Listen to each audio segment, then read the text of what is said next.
तो स्वागत करते हैं शिवसेना यूबीटी जम्मू कश्मीर इकाई की। हमारी जो लगातार हम स्थानीय लोगों के लिए जो है वो मुद्दे उठा रहे हैं, लगातार हम जो है लोकल लोगों के लिए आवाज़ बुलंद कर रहे हैं। जो पार्टी की नीति और विचारों से प्रभावित होकर दर्जन भर युवाओं ने जो है आज पार्टी का दामन थामा है। इसके अंदर विनोद वर्मा जी को जम्मू डिस्ट्रिक्ट का जो है वो यूथ प्रेसिडेंट बनाया गया है। इन तमाम लोगों को जो है अलग अलग ओहदों पर जो है वो नियुक्ति की गई है, जो इनका शिवसेना परिवार के अंदर तय दिल से जो है वो स्वागत है। इसके साथ देखिए आज जो हमारी पत्रकार वार्ता थी, आपको मालूम है कि 3 जुलाई से जो है पवित्र श्री अमरनाथ यात्रा शुरू होने जा रही है। शिवसेना एक बार फिर आप लोगों के माध्यम से ये दावा भी करती है और तमाम भोले बाबा के, बाबा बर्फानी के भक्तों को अपील करती है कि इस साल जो है रिकॉर्ड संख्या के अंदर जो है इस यात्रा का हिस्सा बने, बाबा बर्फानी का जो है वो आशीर्वाद प्राप्त करें। और मुझे पूरी उम्मीद है कि तमाम पूर्व के रिकॉर्डों को तोड़ते हुए इस बार जो है रिकॉर्ड संख्या में जो है बाबा बर्फानी के भक्तों की इस यात्रा में उपस्थिति जो है वो दिखाई देगी।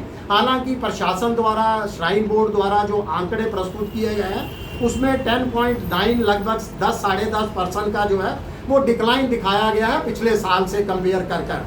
मगर देखिए वो स्वाभाविक था डिक्लाइन होना, क्योंकि जिस तरीके से पहलगाम के अंदर नरसंहार हुआ, किस तरह का जो है दर्दनाक जो है वो घटना हुई वहाँ पर, उसके बाद लोगों के मन में, बाबा बर्फानी के भक्तों के मन में कहीं ना कहीं शंका थी, डर था।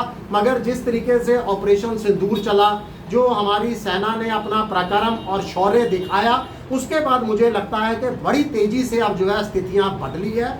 बहुत सारे बाबा बर्फानी के भगत शायद किसी न किसी कारणवश अपना पंजीकरण नहीं करवा पाए, मगर मुझे पूरी उम्मीद है कि वे यात्रा का हिस्सा जरूर बनेंगे।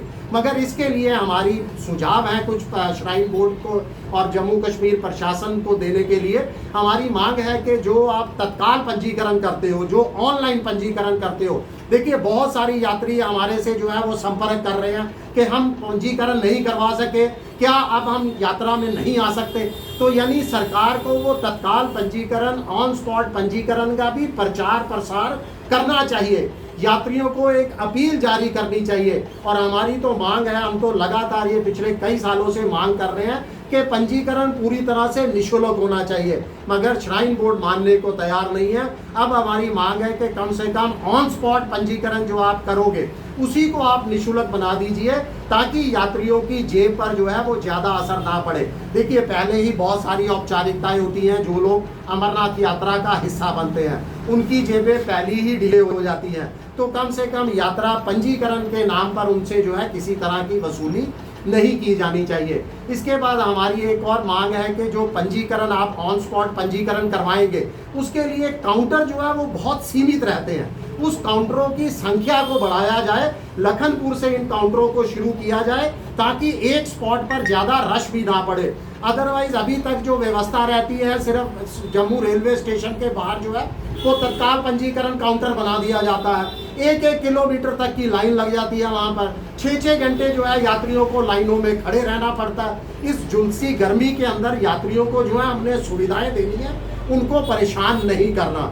इसके साथ साथ जो है इसका प्रचार प्रसार किया जाए, ऑनलाइन ये जो ऑन स्पॉट पंजीकरण है इसको सरल बनाया जाए, निःशुल्क बनाया जाए, कोटा भी बढ़ाया जाए, ताकि जो है बाबा बर्फानी के जितने भी लोग जो है यहाँ पर आएंगे, पहुँचेंगे दर्शनों के लिए, सबको जो है वो दर्शनों का सौभाग्य प्राप्त हो।